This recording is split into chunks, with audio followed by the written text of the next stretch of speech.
Assalamualaikum warahmatullahi wabarakatuh.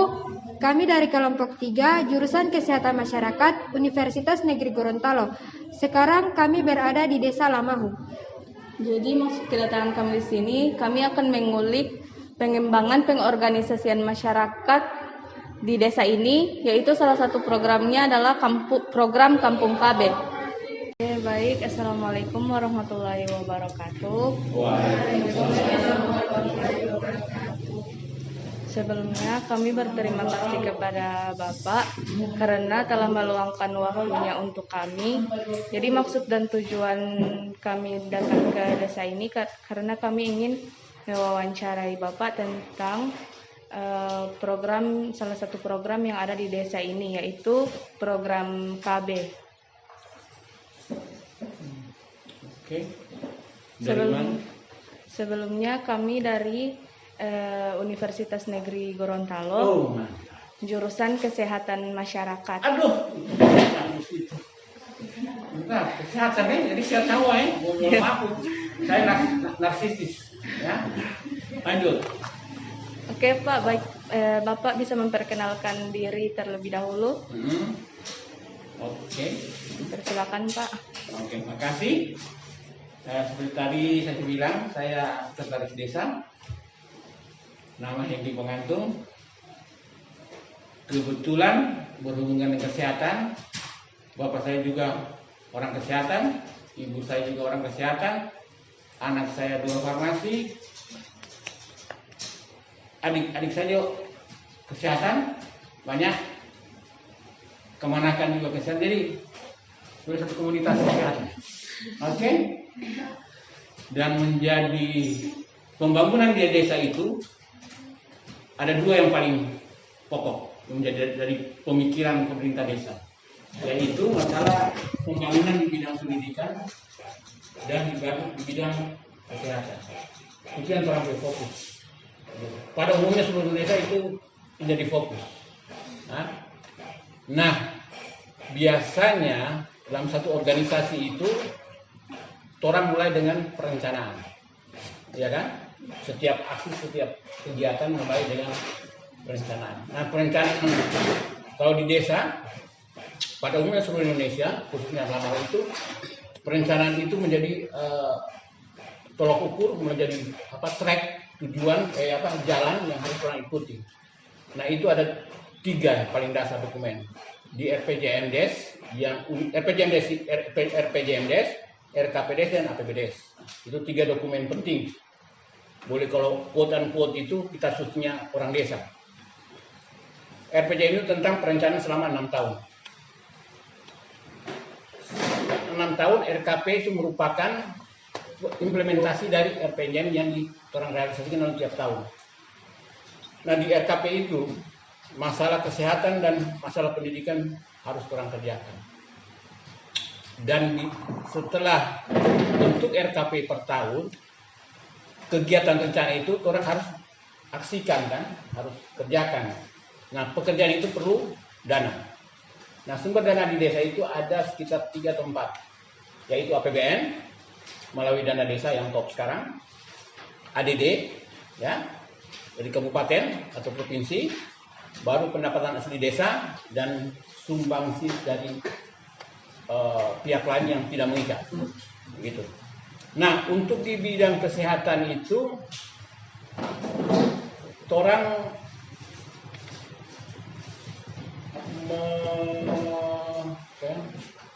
merealisasikan, merencanakan masalah stunting, posyandu, posyandu. Nah, begitu juga untuk ibu hamil, balita, sehingga pada ujungnya tentang kesehatan itu orang harus tingkatkan sebagai Indeks Development, IDN, Indeks Development Pembangunan Manusia. Nah, berhubungan dengan KB itu ada datanya, nanti bisa orang lihat di sub KBBD, karena KB belum bagian tidak bisa dilepaskan dengan kesehatan masyarakat, karena KB lebih cenderung ke kelihatannya quote unquote lebih cenderung ke perempuan. Karena perempuan itu sumber bagi saya di basic keluarga. Tanpa perempuan tidak bisa hidup. Oke? Saya pola pemikiran. Nah, selanjutnya untuk KB kita ada program kontrasepsi yang khusus ya, untuk KB yang pure. KB itu baru pendataan, baru kita juga ada program yang disebut Kampung KB. Nah, Kampung KB ini lebih ke, saya melihatnya lebih ke bagaimana Kampung KB itu adalah satu program untuk meningkatkan posisi kesejahteraan satu desa. Maksudnya desa miskin, Kampung KB itu harus dilaksanakan di desa miskin, ya, yang kategori miskin, untuk supaya desa itu menjadi sejahtera. Nah, dalam Kampung KB itu kami melaksanakan 8 program yang ada di Pokja tentang program kasih sayang, saya lupa, dan itu dibantu oleh kelompok-kelompok kegiatan yang ada 5, itu yang saya hafal persis. Kelompok kegiatan itu poktannya ada 5, yaitu Bina Keluarga Lansia, Balita, Remaja, baru PIKR untuk masuk genre, dan UPPKS. Kira-kira begitu DP konsep umum. Kalau ingin bertanya lebih kedua. Dan demikian. Iya. Ada lagi yang ingin ditanyakan? Di sini akan mengangkat tentang kampung kami. Boleh. Jadi lebih jelasnya ditanyakan. Kalau kampung KB, itu orang membentuk kampung KB itu 2 tahun lalu. Ya Pak Isen? Itu baru ada di launching kampung KB lama itu 2 tahun lalu. 2018 mungkin, iya. 2018. Ini kita lihat data, toh? Nah, itu di launching untuk apa? Untuk meningkatkan posisi sebagai desa miskin, untuk menjadi desa yang lebih di atas desa miskin, lebih sejahtera, begitu. Nah, kemarin kami minggu lalu saya lupa. Kemarin kita bikin pelatihan. Jadi Kampung KB itu dibina, boleh bilang punya garis koordinasi dengan Dinas Kependudukan, apa ada istilahnya, panjang sekali. Ya, Dinas Kependudukan dan Keluarga Bencana. Begitu. Nah, di situ kemarin kami dilatih dan sekaligus bikin perencanaan. Jadi terima yang lebih kita mengkhususkan lebih ke kelompok kegiatan. Jadi lansia, Bina Keluarga Lansia, Bina Keluarga Balita, UPPKS, PIKR, kira-kira itu. Ada lagi yang mau ditanya? Apakah masyarakat di desa ini memiliki kesadaran akan pentingnya program KB tersebut?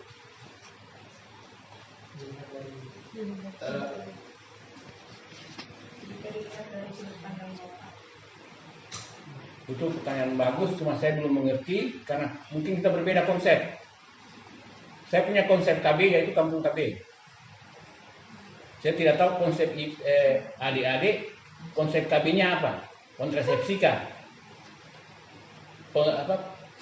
penerima masalah reproduksi.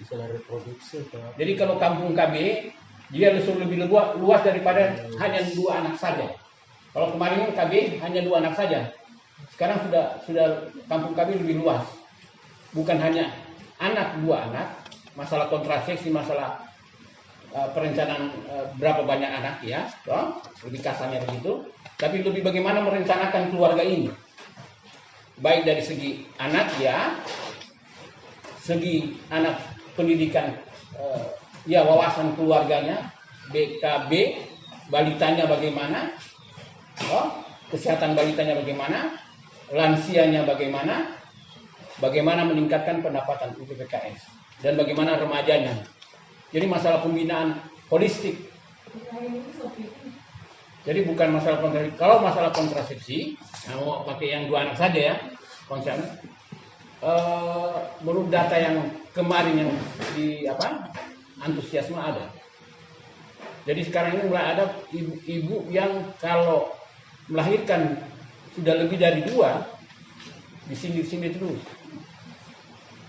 Ya kan, kalau dulu banyak anak, enak.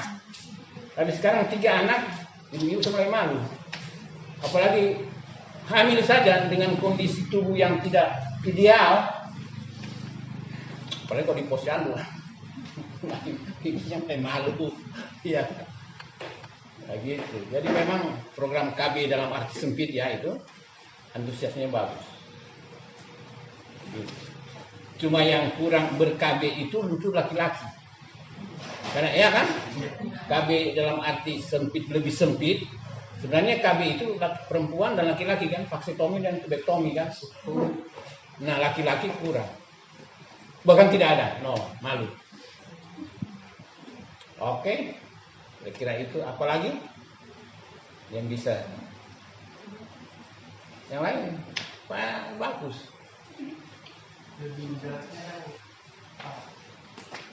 Ya. Pak Ketua bisa jelaskan. Baik, terima kasih. Assalamualaikum warahmatullahi wabarakatuh. Terima kasih sebelumnya Pak Syekh maupun Kepala Desa Lamahu, aparat Desa Lamahu yang kami cintai, dan adik-adik mahasiswa yang sangat kami cintai ya. Berbicara tentang Kampung KB, kita lihat dulu latar belakangnya seperti apa ya. Sesuai Undang-Undang Nomor 52 Tahun 2009 tentang perkembangan kependudukan dan pembangunan keluarga, itu dasar pelaksanaannya adalah program kependudukan dan keluarga berencana yang menekankan untuk Badan Kependudukan dan Keluarga Berencana Nasional itu tidak hanya sebatas pada masalah pembangunan keluarga berencana itu sendiri ya. Nah, setelah tentang latar belakangnya ini, tentunya dari pihak BKKB itu diberi mandat untuk dapat turut mensukseskan agenda prioritas pembangunan nasional. Nah, kira-kira apa tujuannya daripada terbentuknya Kampung KB?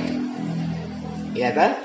Setelah kita lihat latar belakangnya, tentunya tujuannya seperti apa? Tentunya tujuan daripada pembentukan Kampung KB ini adalah secara umum tujuannya dibentuk Kampung KB khususnya di Desa Lamahu ini untuk meningkatkan kualitas hidup masyarakat di desa melalui program kependudukan, keluarga berencana, dan pembangunan keluarga serta pembangunan sektor terkait dalam mewujudkan keluarga kecil yang berkualitas. Ini adalah tujuan daripada pembentukan Kampung KB. Nah, tentunya dari tujuannya ini juga punya tujuan khusus. Adik-adik bisa paham? Baik. Tujuan khusus seperti apa? Tentunya untuk meningkatkan peran pemerintah, baik pemerintah daerah, lembaga non-pemerintah dan swasta dalam memfasilitasi pendampingan dan pembinaan masyarakat untuk menyelenggarakan program kependudukan, keluarga berencana, pembangunan keluarga, dan pembangunan sektor terkait. Adik-adik bisa paham? Kalau tidak paham sebentar nanti kita akan adakan sesi tanya jawab ya. Untuk tujuan khususnya ini ada 10. Tentunya tidak perlu saya harus uraikan keseluruhan kan? Ya. Nah, yang ada di Desa Lamahu ini sendiri untuk Kampung KB tentunya didukung dengan beberapa faktor, ya. Faktor pertama itu tentunya sarana kesehatan yang belum ada. Kemudian operasional kader itu sendiri, itu antara lain adalah untuk faktor penghambat yang ada di Desa Lamau ini. Kemudian untuk mensukseskan Kampung KB itu sendiri, tentunya dalam satu struktur organisasinya didukung sepenuhnya oleh beberapa seksi, begitu ya Pak Sek ya, untuk Kampung KB itu sendiri. Tentunya di Kampung KB itu sendiri juga ada beberapa seksi yang sudah dibentuk, yang antara lain ada adanya bina keluarga balita, kemudian bina keluarga remaja, bina keluarga lansia, dan UPPKS. Dan alhamdulillah untuk di Desa Lamau itu sendiri, untuk Kampung KB-nya itu sudah termasuk kategori yang berprestasi. Kenapa? Setelah dilaksanakannya penilaian tentang Kampung KB di Desa Lamau ini sendiri, alhamdulillah mendapatkan juara 2 tingkat provinsi. Ya, ada yang perlu dipertanyakan sampai di sini? Ya. Dengan jadwal pelaksanaan Kampung KB desa ini, apakah kapan biasanya dilaksanakan kegiatan tersebut? Apakah ada jadwalnya? Baik.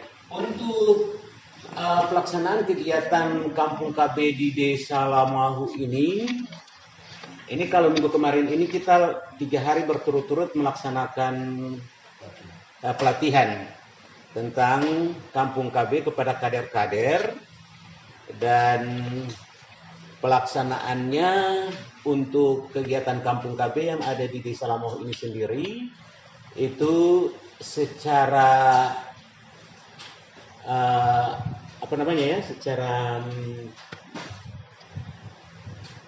dilaksanakannya itu setiap 2 bulan, tiap bulan 2 bulan dilaksanakan kegiatan Kampung KB itu sendiri. Ada lagi yang perlu Saya dipertanyakan? mau elaborasi Pak Ketua punya ya. Jadi kan saya bilang tadi seluruh Kampung KB itu ada di Desa Lamau kan? Oke, sepakatan teman tadi. Jadi semua kegiatan itu, baik Kampung KB, baik petani, baik kelompok tadarus, kami beri semua, dia mau tercover di RPJM. Ya, ada di RPJM, baru kita eksekusi di RKPD. Setelah RKPD, perencanaan di RKPD, dia akan didanai dengan APBDes. Oke, jelas? Nah, misalnya Kampung KB punya itu program pelayanan kesehatan yang dibagi kesehatan murni dengan KB, ya, masalah stunting. Kampung KB Lamau itu concern dengan masalah stunting. Satu stunting saja, goodbye my love, langsung jatuh sampai nama. Nah itu terjadi pada tahun 2018. Satu stunting ini. Ya. Itu 19. Jadi kita fokus dana desa atau dana APBDes kita suntik ke situ. Sehingga pada 2019 sudah selesai, bahkan sampai alhamdulillah sampai 2010. Jadi programnya Kampung KB itu dia intercept di RPJM, RKPD yang didanai dengan APBD. Masalah pelayanan posyandu itu masuk, poswindu masuk. Sekarang ada lagi untuk petani, UKK, pos UKK. Jadi ada. Nah untuk kegiatan poswindu itu dia bulanan, kita koordinasi dengan BKKBN dan Puskesmas. Kira-kira itu Pak yang bisa saya tambahkan Pak. Baik, dari mahasiswa ada yang perlu ditanyakan? Apakah dalam pelatihan program Kampung KB tersebut, semua warga di Desa Lamau ini wajib mengikuti pelatihan tersebut atau hanya ada beberapa warga yang dipilih untuk mengikuti pelatihan tersebut? Baik, untuk pelatihan Kampung KB yang di Desa Lamau itu, yang ikut dalam pelatihan itu antara lain dari semua seksi yang tergabung dalam seksi-seksi masing-masing di Kampung KB sendiri itu, ditambah dengan sebagian masyarakat. Ya, contohnya untuk seksi pendidikan, di samping pengurusnya ada juga warga masyarakat yang diajak untuk ikut kegiatan tersebut. Ada lagi? Apakah dalam program Kampung KB yang di desa ini pernah mengalami hambatan dalam pelaksanaan programnya? Ya, baik. Kalau untuk hambatan-hambatan dalam pelaksanaan kegiatan yang ada di Desa Lamau, yang ada hubungannya dengan Kampung KB, semuanya tidak ada hambatan sedikit pun. Sehingga suksesnya Kampung KB di Desa Lamau itu berkat dukungan dari masyarakat dan hasil kerja keras dari pengurus itu sendiri. Masih ada? Jadi kegiatan Pak tadi menjelaskan kegiatan setiap bulan begitu Pak. Itu kegiatan itu seperti apa? Baik. Untuk kegiatan pertemuan setiap bulan itu biasanya kita untuk menyempurnakan data. Ya. Data yang terupdate di Kampung KB. Contoh, misalnya dari seks reproduksinya itu ada ibu-ibu yang melahirkan ataupun jadwal untuk pelaksanaan posyandu. Nah, itu nantinya kita rencanakan terlebih dahulu kapan waktunya akan dilaksanakan, seperti itu. Jadi jadwalnya itu setiap bulan memang ada.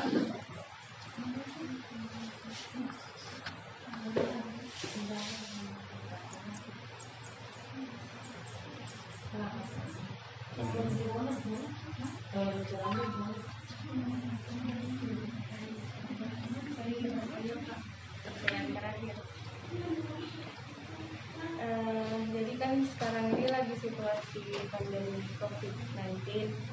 Bagaimana cara Bapak untuk tetap melaksanakan kegiatan program Kampung KB ini?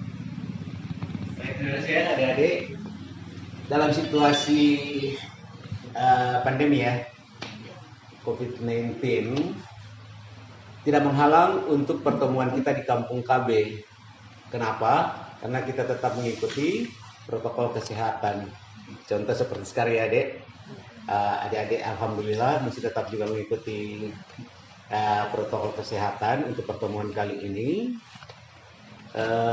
Kemarin saja kita melaksanakan kegiatan pelatihan yang ada hubungannya dengan Kampung KB di Desa Lamau selama 3 hari. Tetap kami laksanakan di situasi dan kondisi saat ini dengan tetap menerapkan tentang protokol kesehatan dengan menggunakan masker sebelum masuk ruangan. Untuk peserta harus cuci tangan lebih dulu. Saya tambahkan. Ya. Jadi berkenaan dengan pandemi COVID-19 kan, jadi sumbangsi, jadi semua begini. Nah, kembali lagi kan di RPJM semua. Kan di RPJM baik kelompok tani, kelompok anu maupun Kampung KB. Kan? Jadi desa itu banyak kelompok-kelompok. Salah satunya kelompok program Kampung KB ini, ya kan? Dia masuk ke RPJM, RKP, APBDes. Nah, berhubungan dengan RPJM, berhubungan dengan pandemi COVID-19, kita APBDes kita anggaran pendapatan belanja desa tahun 2020 itu dana desanya 900 juta lebih. Oke? Nah, sekitar 400 juta ya? Atau 350 juta main di situ. Itu kita khususkan untuk penanganan dan pencegahan COVID-19. Mungkin tidak sombong, mungkin setoran yang paling besar di Kecamatan Tulang Selatan. Untuk apa? Kita bikin masker untuk dibagikan masyarakat. beli disinfektan dengan alat semprot, baru BLTDD kita kasih ke 129 KPM keluarga penerima manfaat BLTDD. Satu-satu yang terbesar di Pulau Sabang karena adanya kampung KB. Kampung ini mendesak, bos, Pak Kades, tolong carikan ini mengalami kehilangan pekerjaan, punya bentor, iya kan, ibu rumah tangga Sony boleh mau kesana kamari.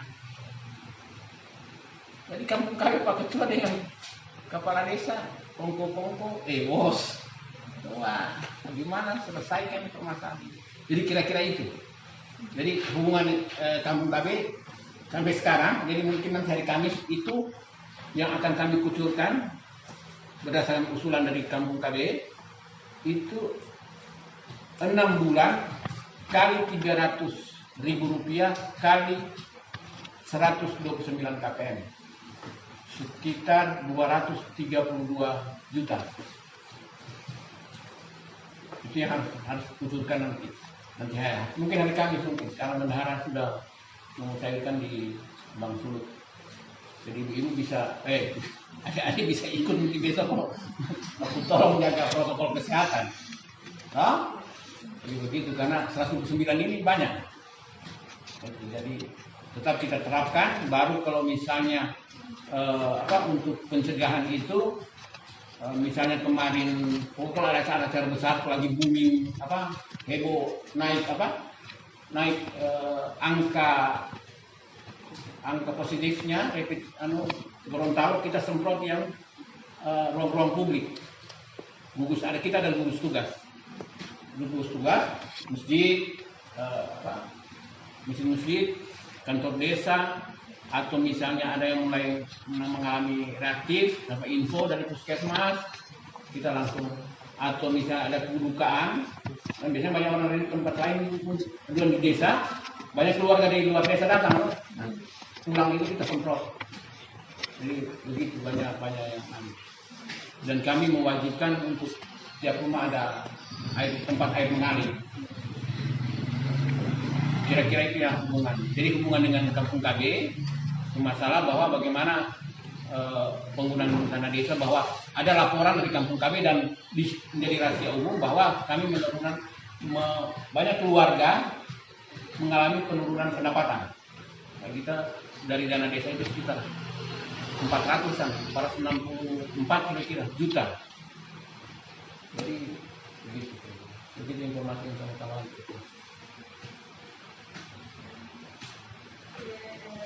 Sekian dari kami Pak, dan sekali lagi terima kasih karena sudah meluangkan waktunya untuk kami. Assalamualaikum warahmatullahi wabarakatuh. Waalaikumsalam warahmatullahi wabarakatuh. Oke. Bisa.